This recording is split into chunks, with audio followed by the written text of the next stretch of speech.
special day. This is a very special time. Show me a hill I can climb. Give me a mountain to move, and I'll prove that it's a very special day. I woke up early this morning with gloom on my head. Had a big feeling to climb back in bed. Then I looked in the mirror and somebody said, wake up, wake up. It's time for you to lose the blues, and this is a very special treat. Tell it to everyone you meet, that life is all for living and love is all for giving. So this is a very special day. Tell it to everyone along the way that this is a very special day.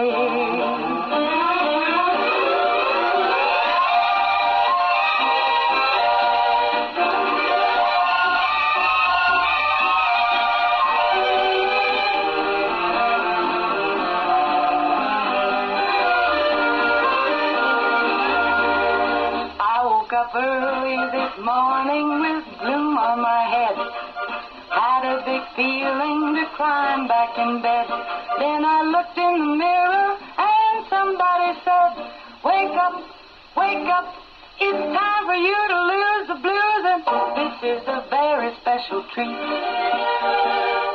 Tell it to everyone you meet, that life is all for living and love is all for giving. So this is a very special day. Tell it to everyone along the way that this is a very special day.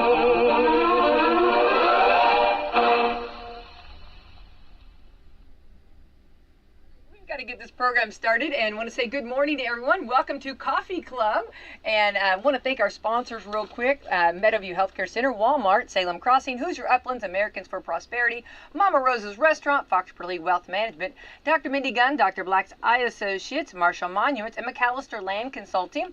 I do have by phone, and we were chatting before, so I didn't interrupt him.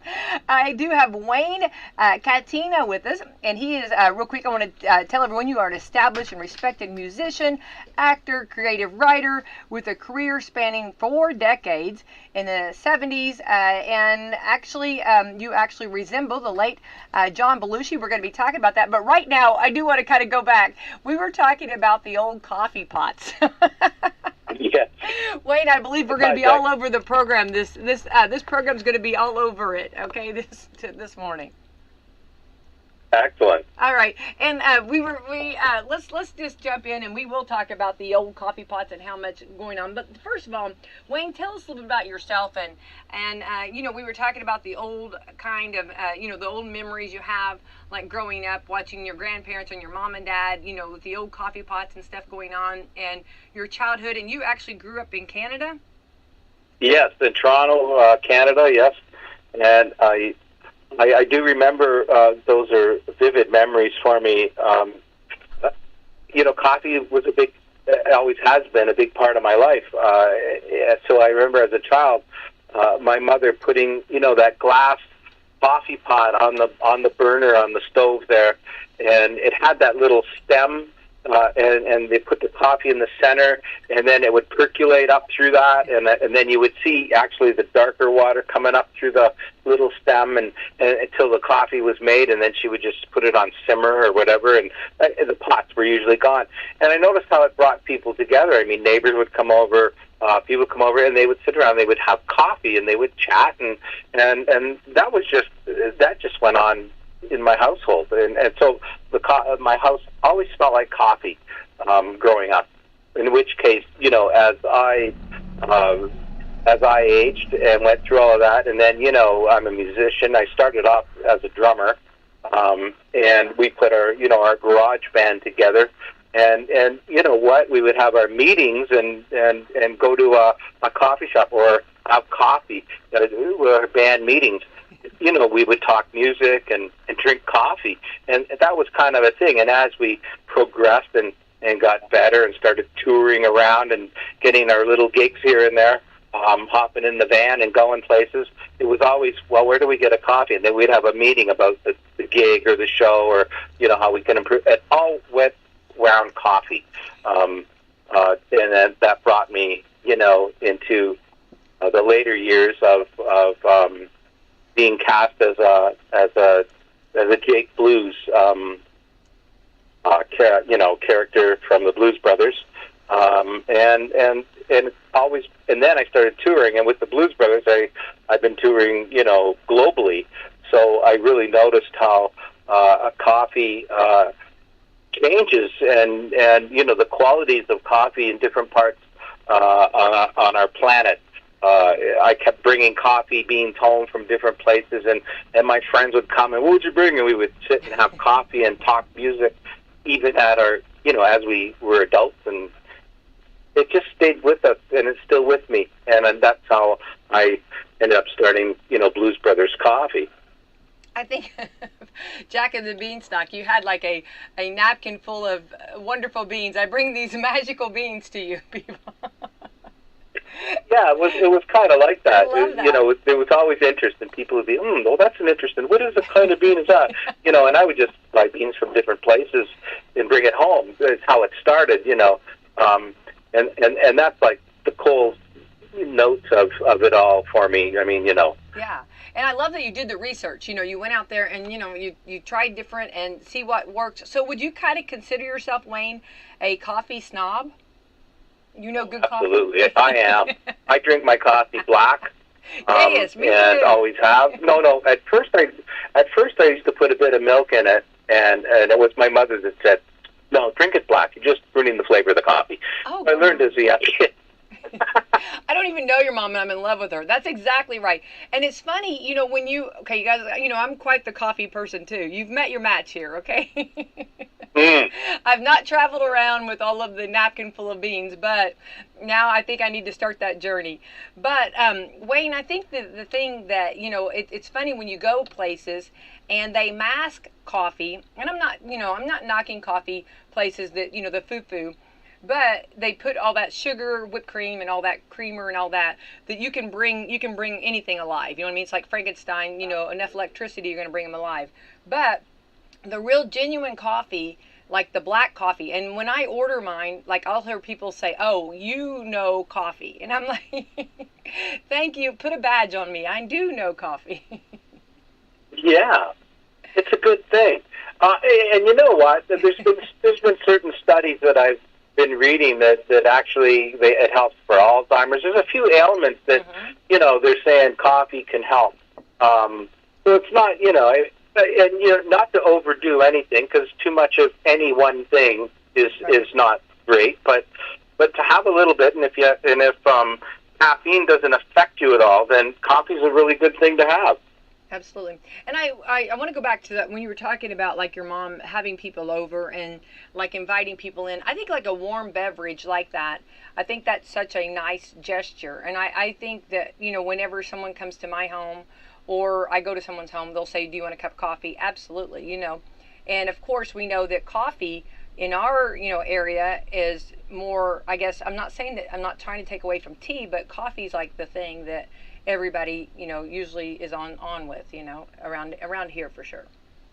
Yes, and tea is fine too. I do like some herb teas that I'll drink. Some of them are medicinal. I'll take something, a herb tea that just kind of relaxes you or something. So I would do that as well. I mean, but I am a coffee snob. But I do. I kind of enjoy a bit of everything. I think variety is some of the options we have in our world, and it's good to experience it all. Right, and we're going to get to that in just all that coffee talk and talking about the coffee, but let's go back. When you're starting off in Canada, is it similar to here, like you kind of have to just work the area, like you're talking about going to different gigs, going to different shows, going to different, just performing on different stages, getting your start? Is it harder to do, or was it harder to do, or what was that back when you first started? You know what? That's a really good, interesting question, because I have thought about that. Now, in the day when I was doing that as a drummer and we had our band and whatnot, gigs were in bars where all the shows, the bands went. And the gigs used to be from Monday night to Saturday night. And so you would be at one venue, one bar for a week. And then Sunday was your travel day. So, we threw this, well, we didn't throw the band together. We were quite serious about it, but we practiced and finally got to the point where we could do a few dates. And then you find an agent. And, of course, he books you in all the worst places that nobody else would play. But we wouldn't know the difference then. We were just happy to be out there. And we actually are working musicians now. So, we traveled Canada. Like, we left Toronto and we would go to the East Coast to Prince Edward Island in Canada, and that's driving on Sundays. And we would go, and then we went right across to Vancouver, the far west coast. So it was a 13-month road trip. And we come back, and we were really good. Like, we played 6 nights a week. We had one day off, which was a travel day, and the band got really good. And we started writing, and we did end up putting out a record back then. But today, and I look at it how it is today, and I'm not saying it's better. Everything progresses, but musicians are now in their living rooms, and they're not live. They're not like, there's no bar gigs. There's no. It doesn't happen the way it is. You go from maybe creating a hit record in your basement to a huge stage somewhere, and all that is kind of lost in between. But I'll tell you, that was so much fun, traveling, and especially if you're lucky enough to be with a group of guys who are good friends, and you really enjoy it, and your focus is the music, and which it always was, and coffee. But that's how that was, going back to the late 70s, early 80s for me. Right. Well, you go back, at the radio station here, artists used to stop in, and we would meet them. It was a meet and greet, and they would kind of have to sell themselves, let us listen to their record, and then give it a try and give it a spin and see if it goes. And now everything's like digital, everybody's email, everybody, there's no of that, I don't meet, unless, when I go out, I'll meet artists. But for them coming to the station, they don't come to me like they used to years ago. Right. And we have the internet now, and everything's so different. And I think actually going back, I like the older ways, and those stages that you were talking about that maybe were not so popular or whatever. Those were actually, you were planting great seeds. You were getting some really good, practice, if you will, or really building yourselves on performing on those stages and getting only better. I think that's awesome stories. It's true though, and there were excuse me, there were bars that were beer soaked rooms that smelled of beer, and back then tobacco, and I remember from the stage looking out and you see all the fog from people smoking. Wasn't the healthiest environment, but especially with all the beer and everything. But that's the kind of we were just, and we were so young. It was just like it was what an adventure. That's all I can say. It was a great adventure, and I have no regrets whatsoever. I feel very fortunate that I was able to do that, and and in the same token, I feel that the younger, the newer generation is missing out on that part of touring and doing things like that.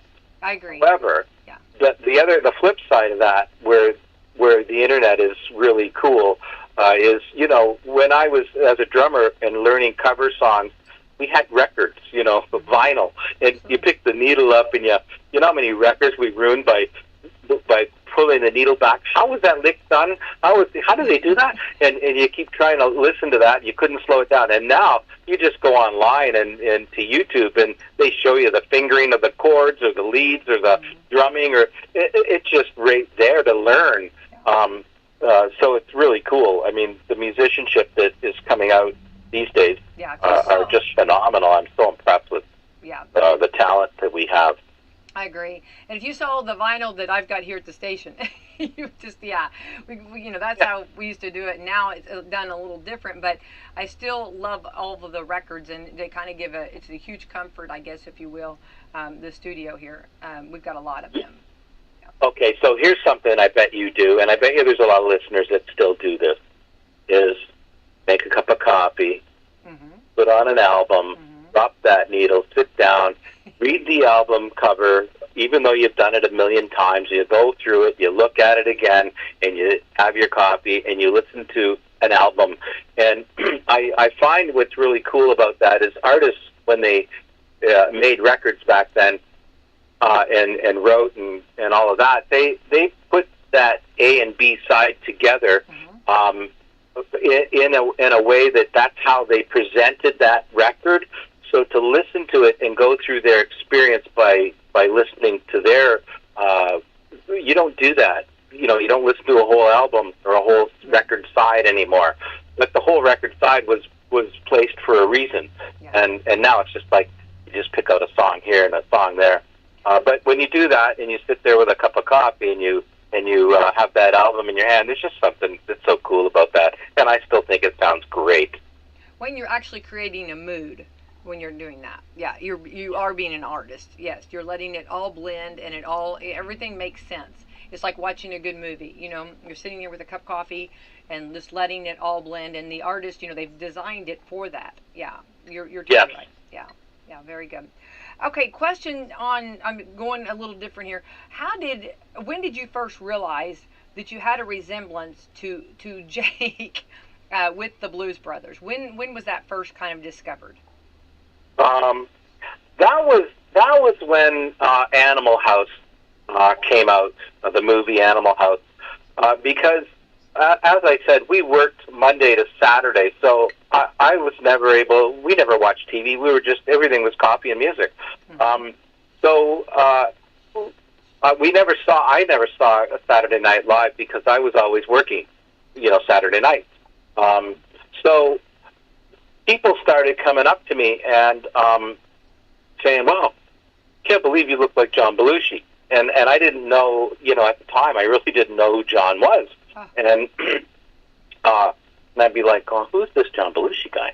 And then people started wanting their pictures taken with me, and I would get off a set in a club, and people would come and they would want a picture with me, and I'm thinking, the band's doing really good, we're starting to get popular, and but no, it was because they thought I looked like John Belushi. So, that all happened, and then I remember, and actually I still have this, Rolling Stone magazine put out a copy of and John and Dan as Jake and Elwood were on the cover of Rolling Stone magazine, and I think they had blue faces. I still have that magazine, actually. And years later, well, from Animal House, years later, when they did the Blues Brothers movie in '80, we were in band rehearsal at one of the band members' house because his parents went on vacation and we could make noise. So we were doing that, and we were sitting at I remember it was a round table in his kitchen, and he had bought Rolling Stone magazine, and we were sitting there having a meeting, and he was sitting across from me, and he's looking at me, and he's got a pencil in his hand, and he's just kind of looking at me, and I noticed he was like in another world, like, because we were talking about music stuff, and he was just kind of looking, and then he turns the paper around and says, "I can't believe this," and he turns to show me, the cover of Rolling Stone with Dan and John, and I have a little mole on my chin, and he drew that dot on John's or Jake's chin, and he turned it around, and he's just like, "I can't believe this," right? So it's really funny because I still have that from Rolling Stone magazine, but and then all these things in life are never planned. I totally believe that things happen. I never thought I would be doing, this, or going in that direction. Who knows? But I certainly am grateful for all that I've experienced in life, and knowing, getting to know Judy, Belushi, Pisano, has been one of the greatest moments, pleasures one could ask for in a lifetime. To know someone so kind and creative. So she, became friends with her and Dan and all these people through that. And I never thought that was never a thing that I had to do. It just sort of happened. So I'm grateful for that. But so that's how it all started, though, looking like John and whatnot. And I still don't think I do, and some people think I do still. So I never did then. I never, but it wasn't about that for me. But it sure has been an interesting ride in music, and here we are with coffee, which is phenomenal. That we have Blues Brothers Coffee, and that whole thing was put together, because how music and coffee goes together, and how that brings people together. Like I met you now through coffee and music, and here we are. We're talking about it. So I think that it's a no-brainer. Jake and Elwood, the Blues Brothers Coffee, is bringing people together musically, and I have all the touring from being on the road, and the coffees that I've experienced, and the tastes and flavors that I come and I share with everybody else who are Blues Brothers and coffee fans or music fans, and I think it's a great thing. It's such a messed up world. It's such a positive thing and a friendly thing to do, and we need more of that in this planet these days. I agree. I got the pleasure, the honor to meet Judy 2 years ago when they came to Chicago, and talk about a beautiful soul, a wonderful, wonderful woman. And this year, then we didn't have it for a year, and then we came back this year, and the way they honored her, she was so honored, and it was almost a healing for the family and everybody around, and you're, and it was just so special. And of course, she wanted this to continue. So what you're doing and this legacy, this was so important to her, and what a blessing, Wayne, that you really are continuing doing the passion that she had, you picking up the torch and continuing it. Well, thank you. I do feel very honored, and I want to be very true to that, because Judy was such a creator, an influencer, and she just motivated people in such a positive way all the time.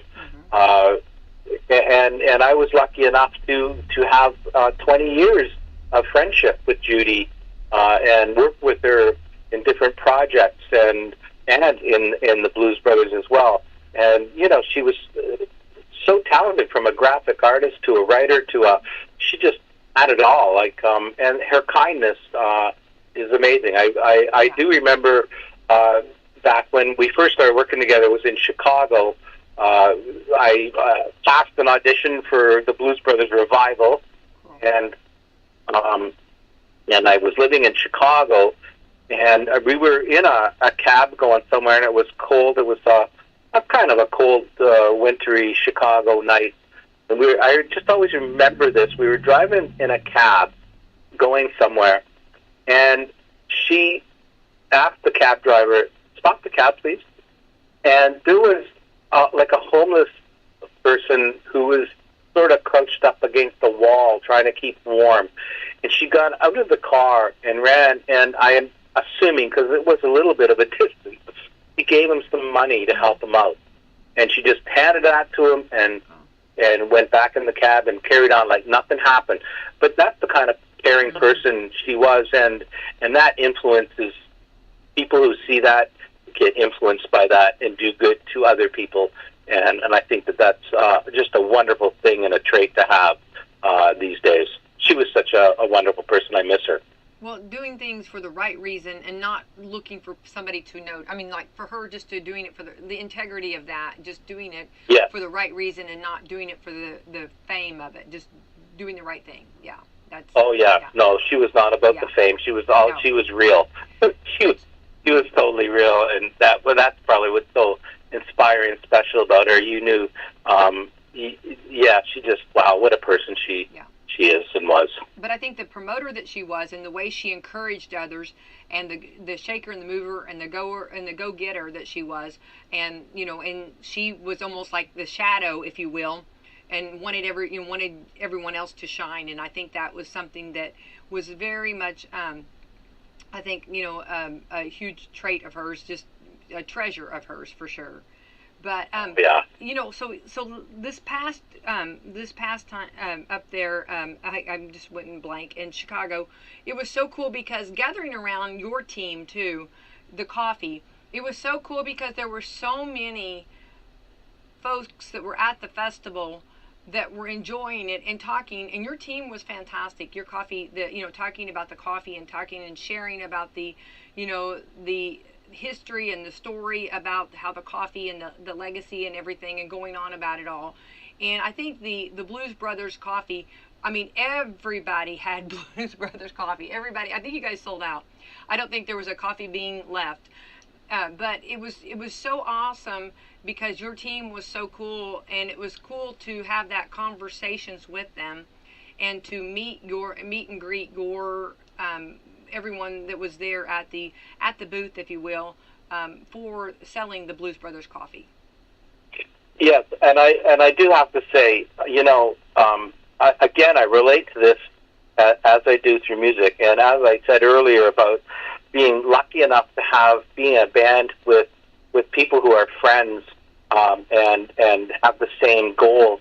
Well, it's the same in everything. I've always believed that no one person can have any kind of success by themselves. It always takes a team, even though they might not be acknowledged. But I do want to acknowledge the team in Chicago.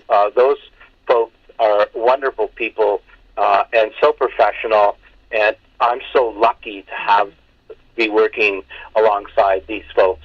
And they did a great job in Chicago, and the people in Chicago did a great job of supporting all the music and the coffee, of course.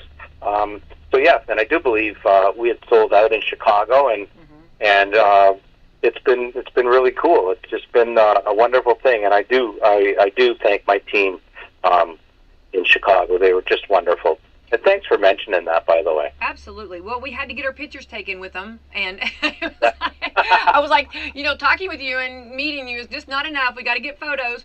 So yeah, they were really cool about it all. I think the thing that everybody, you can see that there's still a huge love for the Blues Brothers and for the bringing in, and for us coffee drinkers and the whole, all of us, and which are a huge number of us. And I think that we are very grateful that this is, that we have this coffee. And I do want to say your team also sent me coffee. I've tried it. It's delicious. It's fantastic. And I'm going to try to say that I'm kind of a coffee snob too. I know good coffee, and it's good coffee. I put my stamp of approval. But I think that bringing all of that together, you can see that we're still hungry for that fun entertainment. And, I can't imagine, Wayne, you have to be somewhat of an athlete too, because you have to be doing something to do all the movements that you do in the blues when you are performing. Well, yes, as a matter of fact, I'm getting ready on I think it's the 13th of October. We all fly out to Australia. We're touring that country for I think we have 6 weeks of touring there, which is wonderful. We do get to see the whole country, but we've been doing that in Australia for 13 tours over the years, and there's some great fans out there.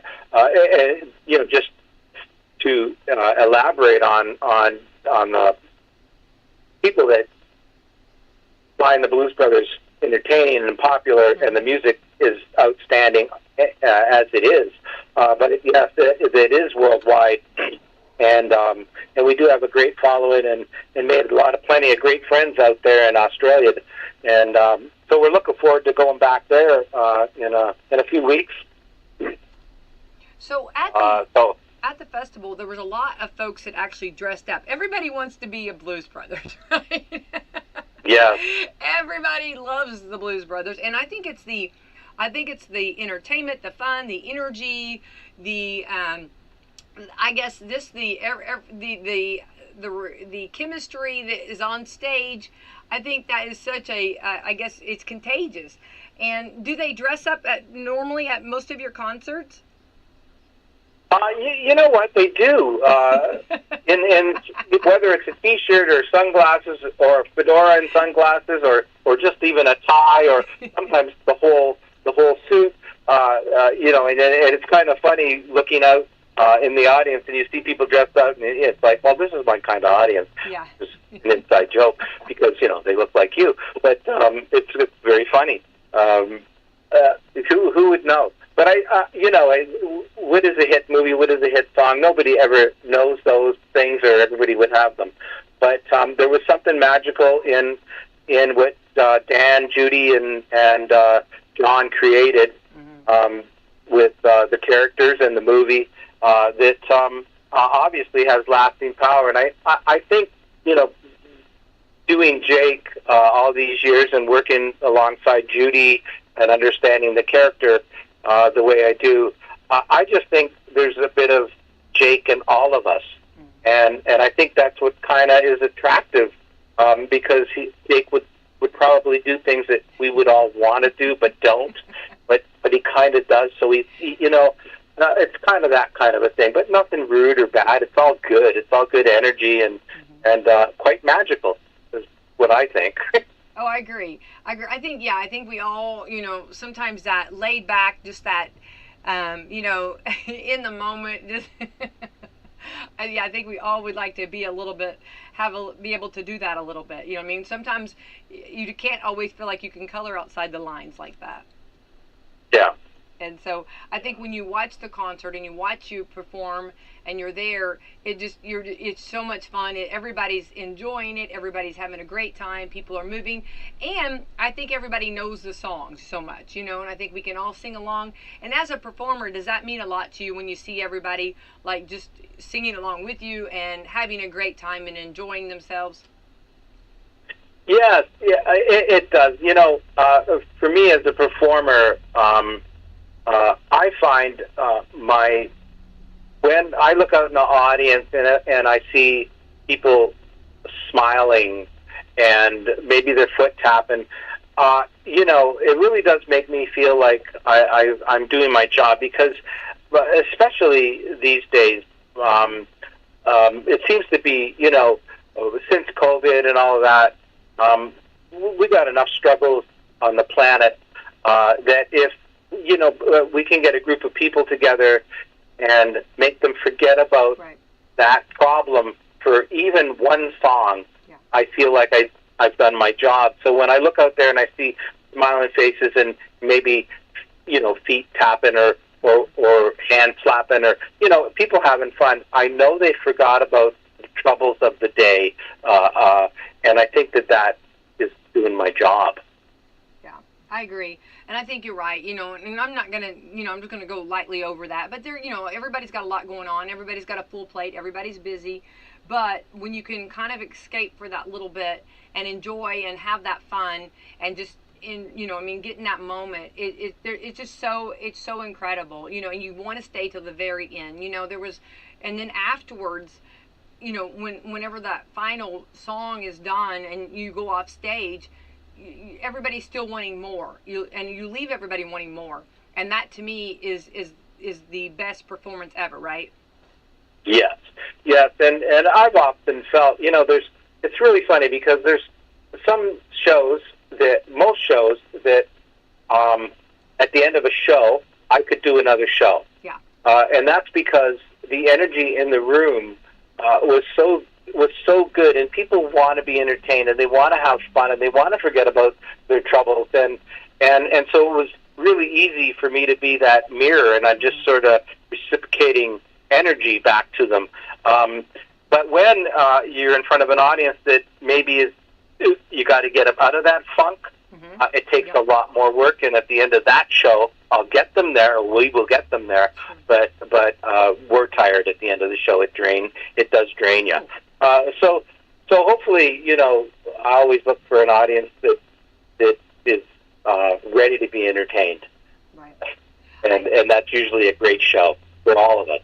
Absolutely. So, my father always said, when you're an entertainer and you're doing something, always make sure you're being entertained too. So when you're giving and you're doing so much on stage and, keeping yourself in shape, going from place to place performing, what do you do for your own personal enjoyment that keeps you going, Wayne? Well, that's there's a lot of interests that I do have. I'm a car buff. I like vintage cars, and it's funny because there's always these car cruises that take place in parking lot plazas in every country and in pretty much every city. So I always enjoy checking that out, and without being I like to go to the places in each part of the world that are not touristy. I like to know the people that are real there, not the tourist industry part, because I think that's the heart of everything. Is the down to earth people you meet in a shopping store, in a coffee shop. Yeah. And I find coffee, and I like touring coffee shops and get my long shot of espresso, because that's what I do usually do. Ask for a double long espresso, and I know what kind of beans they're using right from there, and I'm like a fan. Oh, here's another ritual. It's funny that we do when we're out touring. We have the band and everything. There's actually it's our sax player Gord. He and I like our coffees, and we would go and they would have dinners for us, before the show, some hours before the show. We would have a dinner, and it was always a bit of a ritual that we would come to a town, do the sound check, have our dinner, and then Gord would look at me and we'd give ourselves the nod, and we'd go out and we'd go for this walk, which was always good to do after dinner. But our walk was to look for a coffee shop that poured espresso, like with a espresso machine. I didn't want a pot coffee. I wanted, and we would find that mom and pop little coffee shop, and we would go and get our double longs, and we would sip on them, and that would, wherever that was, we would walk and then walk back to the venue, and then before long we're on stage having fun. But that was one of the rituals that we do, which I always enjoy. Right. No, that's really awesome. No, and I love that. And on the vintage automobile, up at Chicago, they had all of the Blues Brothers car. A lot of people, and one group, these two guys, they drove it, I think, from Nashville to Chicago. And I was like, I can't even imagine how many hours it took, because they said it would only go like 50 in the car. And they were pretty brave. But is that something that, like on vintage cars, do you collect? Do you have some yourself? And what would be the most, I guess, your prized automobile? Oh, I kind of like them all. I like the history. I find the history of the automobile fascinating. To think, whoever started that. I mean, with Henry Ford or whatever. But I mean, how that has progressed, from how the suspension was designed and the steering was designed and the transmissions and motors, and how that has all progressed. And the history of that I find fascinating. So, I do have one car, and it's funny because I bought this car when we were touring as a band, and I was drumming. So I bought this car, I think in 1970, I'm going to say 78. And it was like my first car I bought, and it was old when I saw it. We played this town in the Midwest of Canada, Saskatchewan, and which is a salt-free. There was no, like, it's a flat prairie land, so they don't use salt or anything. So the cars hadn't rust at that point. Anyway, going back to 78 or 9, Sure. And we played this arena in this town. I think population was about 50, including cats and dogs.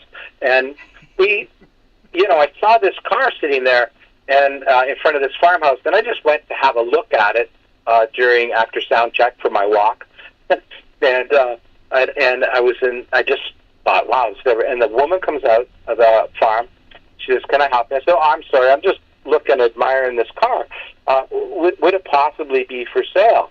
And she goes, "Well, my husband will be back in a few minutes if you want to wait." And I did, and I met. His name was John, and I met him, and I ended up buying this car and driving it the rest of the tour out west, and then all the way back to Toronto. And it was, and it still is, a 1954 Chevrolet Bel Air, and it was original. And the history of it I still have. I'm the third owner. John, the farmer, was the second owner, and he bought it from a doctor who originally bought the car in 1954 to do house calls. And John bought it for his wife. They had a horse farm, and she drove the car a quarter mile down the road, and there was a bag of oats in the front seat, and she would feed the horses every day, and that's all the distance the car ever went till I owned it. But so I still have it, and it's all original, and I, it's not a big high dollar value car, but it's just something that I have that I enjoy, and going through all the lockdown stuff of COVID, to go out in the garage and tinker, I considered it my therapy. I love that. No, it's special to you. That's awesome. That's awesome. And cycling too. So you do some cycling, bicycling, I'm assuming, right? Yes. Well, we used to bring bikes on the road, and be able to cycle around towns and whatnot. I haven't done as much in the last year as I'd like to, but that was always a thing to do, and it's great exercise, and it gets you around town pretty good. And how do you feel about those cycles now that's got I think I'm going to say this wrong, but like got engines, or like you don't have to pedal, it'll kick in and like it'll drive you yourself. Have you seen those? The EV bike. Yeah, okay, I couldn't remember what they were called. How do you feel about those? Well, I mean, if that gets somebody out getting some fresh air and cycling, then it's all good. I kind of like the exercise of doing it by my own power, but that's just my own way. It doesn't mean it's right or wrong. I think whatever works for somebody is a good thing. I just have a regular bike. And sometimes you have to breathe hard and pedal hard to get up a hill. That's just the way it goes. Right. Yeah, I'm with you. Whatever it takes, and whatever they can do, to get out and get moving. I'm a huge believer in that.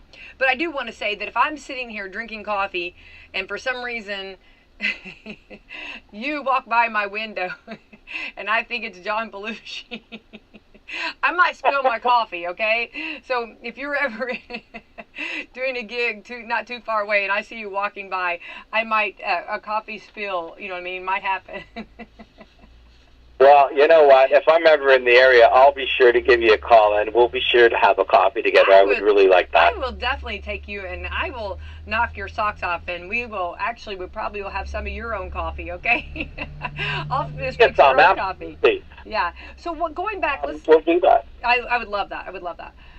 But going back, let's talk about your big tour coming up, and because this is the future of the Blues Brothers, and your TV show we've got so much more to cover. I'm trying to get everything in here, so I'm just going to let you start going at it all. Okay. Well, I see the notes that you were given, and they were kind of they were kind of they're a little dated. We were Judy, myself, my partner in crime, Kieran Lafferty, and Ann Beats. Were together as a team, and we were working on a project of a television show based on Jake and Elwood, but that was pre-COVID, and I'm probably going back to 2016, 15, something like that. And since then, everything has changed. And Beats has passed away. Judy has passed away. And it's not really up to me to decide the next moves in the Blues Brothers world. It really isn't. I've been concentrating on Blues Brothers Coffee and doing that, and we are doing this tour. And honestly, I don't know how many more tours I will do as Jake.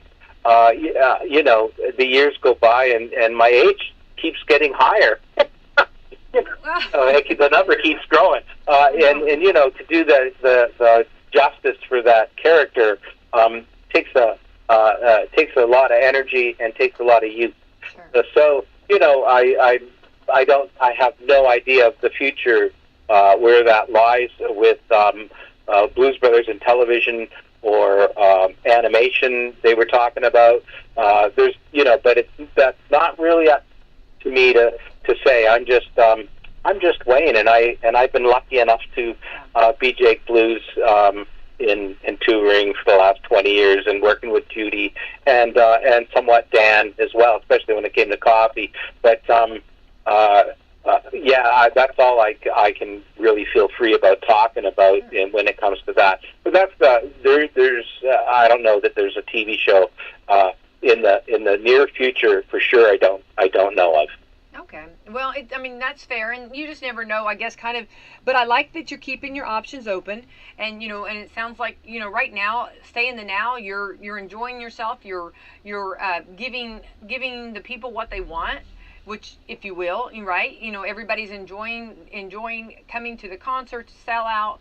And then you've added something that we all are near and dear to our hearts, some coffee, and the promoting of that is fantastic because, we all are huge. I love that the coffee, I think that's something that everybody, is in, can definitely share in the common on that. And also it makes great presents too, gifts, for Christmas, for anniversaries, birthdays, or just for someone, just giving them a bag of coffee and just saying, hey, hope this makes your day. These are great things that people can do for each other. Absolutely. I actually it's kind of funny because in Canada here during the summer, there's been some times where I go to those car cruises with my old car, and I have coffee in the trunk, and people know it, and they come and they want coffee. So what I've been doing is a lot of them want Keurig cups, the machines. So I picked up a box of reusable pods for Keurig, and people have been loving that. They've been, and it's a good thing environmentally. So I'm thinking of adding that on to getting special ones made that are Blues Brothers reusable cups, and adding that on to our list of things and ways you can drink coffee that will be good for the environment. And what do you do with your beans, like your used ground? I just throw them in the backyard. I just throw them in the ground. Yeah, a lot of times I'll put them around some plants too. There's great things to do, but and they smell so good. Yeah. But I do, that's where mine go to. Mine go to the ground, And there's also an interesting recipe for grounds with, I believe, a bit of honey. Oh. And it's like a face mask. I do that. But It's a good... It really is, and I know some people that do it, and they swear by it. And I don't know, looking at their face, they got great skin. I don't know if it's because of that, but they actually do that. And I am researching the recipe. No, Wayne, I tell you what you need. We're gonna plant a seed this morning, okay? And Okay. I will buy it and love it. They have the coffee scrub, and I've had it before, but I think you could do it a little different. Put the Wayne version of it, and it's really good for your skin. And I like it better than a salt scrub. You have your salt scrub, your sugar scrubs, but the coffee scrub, and it smells like coffee, and I'd like to see the Blues Brother coffee smell. And I think you could really do this, and it's a really nice scrub. It makes great gifts, and actually, it's fantastic. Oh, that's a good idea. Yeah. That's a good idea. And somebody has made me chocolate cupcakes with coffee, with Blues Brothers coffee. And was that ever good? I couldn't believe it. Well, and just like, I mean, there's... I know my coffee too. I mean, just like with desserts and all of the things you could do. You could do like a coffee chocolate. You could do, I mean, I feel like Forrest Gump. I know everything there is to know about coffee. I mean, there's so many things you could do with coffee, coffee scents, coffee smells, coffee candles, coffee, Blues Brother candles. I mean, we would all be tickled about that. And I love the smell when you come into a home. As a matter of fact, if I'm having any kind of a get together, I will put on a pot of coffee just to have that aroma going throughout my house. Absolutely. I'm with you. Yeah, so and everybody, it's welcoming, it smells great, and I love that. But are you thinking about any, and maybe maybe I'm, going too far in advance, are you thinking about maybe doing any kind of for those that do like a little flavor, are you thinking about doing any kind of flavor of coffees? Yes, I am. I haven't, there's a few things involved in that, but I am thinking about some kind of, I got a couple ideas, but I don't want to share them exactly great at this point. But I have some ideas for a flavored coffee, especially during the Halloween, like a pumpkin spice explosion. And I'm reaching outside of the an extension of the Blues Brothers brand with that. And I've got ideas for different roasts, and I would like to do specialty coffees roast with certain musicians or bands or things like that reach out, because it is that whole thing between music and coffee and bringing people together. And I think that extension could go with branding with the Blues Brothers, because they brought all kinds of people together. When even back in 1980 or whenever it was they were filming it, with the musicians that were in the movie, that brought them back together, and there's a whole energy about that I think will always carry on, and I want to make sure that I can make that happen in a good way.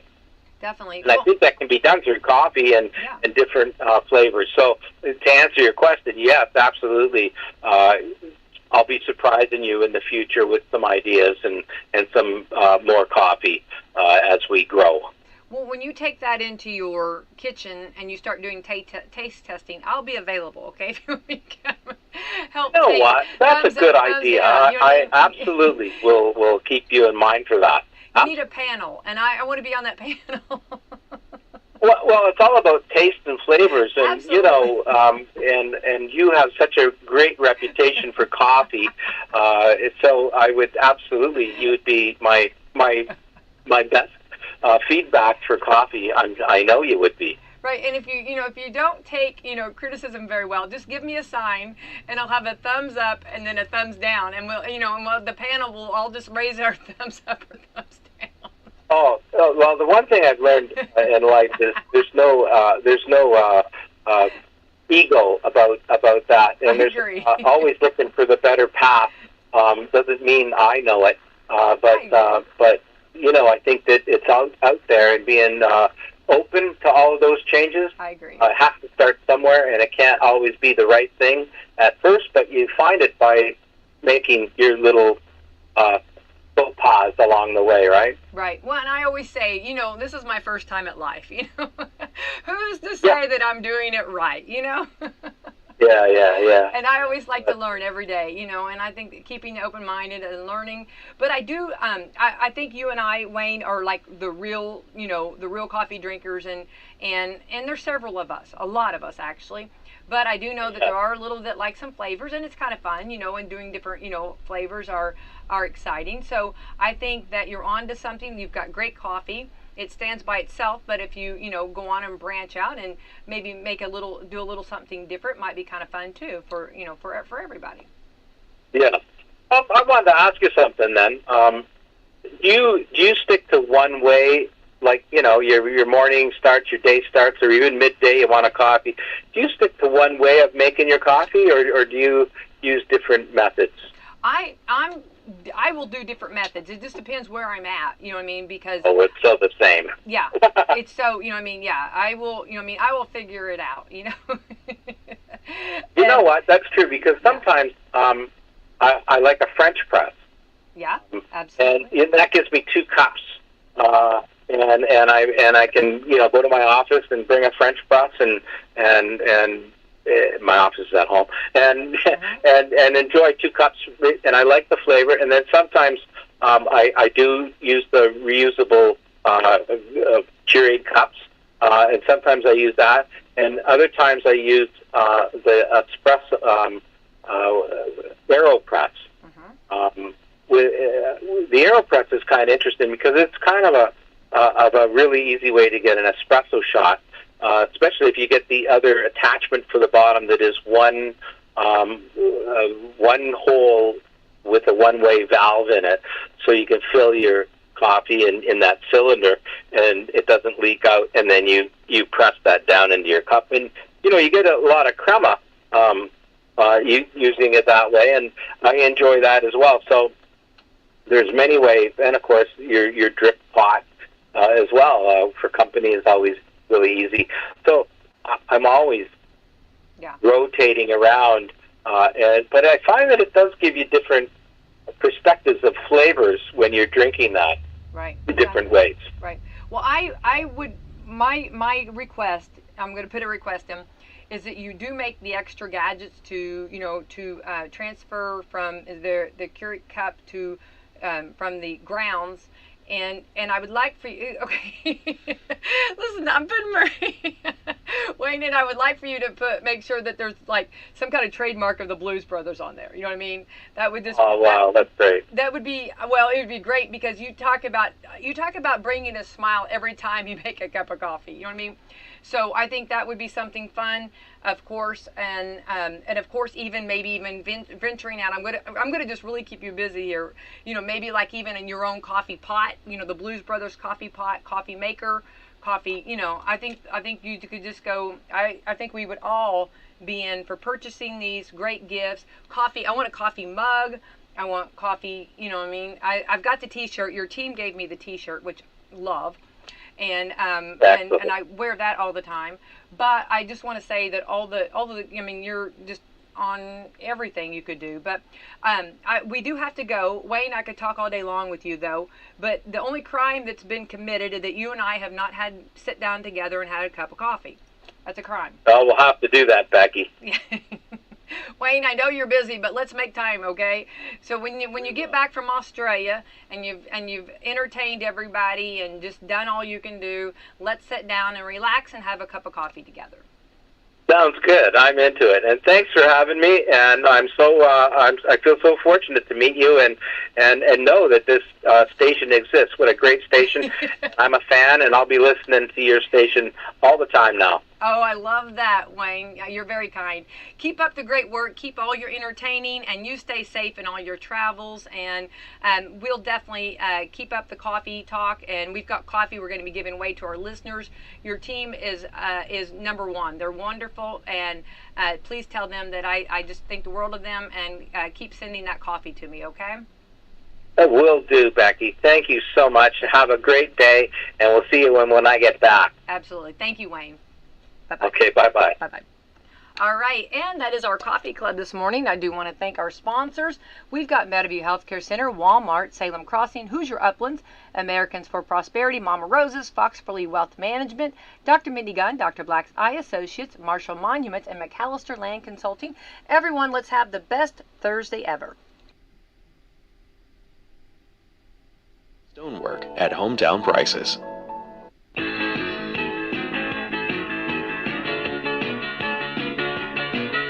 Experience the joy of the journey with great fall savings on Michelin tires. Between August 28th and September 23rd, get up to $60 via